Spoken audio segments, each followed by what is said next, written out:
জি ভাই, আপনার কাছে আমার জানার ইচ্ছা হলো মানুষের মনের আঘাত দেওয়া কি? আশা করি সুন্দর সাবলীল উত্তর দিয়ে আমাদের সকলকে মুখরিত করবেন।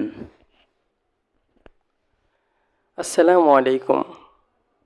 ভাই, আপনি আমাকে প্রশ্ন করেছেন মানুষকে কিভাবে আঘাত করা হয়। দেখবেন আমাদের জীবনে যেই মানুষগুলো ইম্পর্টেন্ট, যেই মানুষগুলো আমাদের লাইফে গুরুত্বপূর্ণ ব্যক্তি, আশাবাদী আপনি বুঝতে পারছেন সেই মানুষগুলোই কিন্তু আমাদেরকে আঘাত দেয়। নতুবা অপরিচিত মানুষগুলো কিন্তু আমাদেরকে আঘাত দেয় না।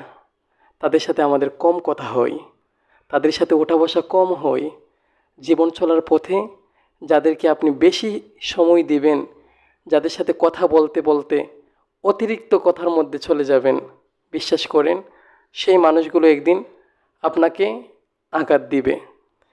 আপনি আপনি আপনি নিজেও জানেন না যে ওই মানুষ থেকে আপনি এতটা আঘাত পাবেন। হ্যাঁ, এটাই সত্যি যে আঘাত কিন্তু অপরিচিত মানুষ দেয় না, পরিচিত মানুষগুলোই দেয়। আর খুব বেশি আপন ভাববেন যাকে, সেই কিন্তু আপনাকে কঠিন থেকে কঠিন আঘাত দিতে প্রস্তুত। এখন নয়, সামনে। খুব সতর্ক অবলম্বন করবেন ইনশাআল্লাহ। ভালো থাকো, সুখে থাকো আঘাতকারী ব্যক্তি। দোয়া রইল তোমার প্রতি, আঘাত দিতে দিতে আরও ক্ষত বিক্ষত করো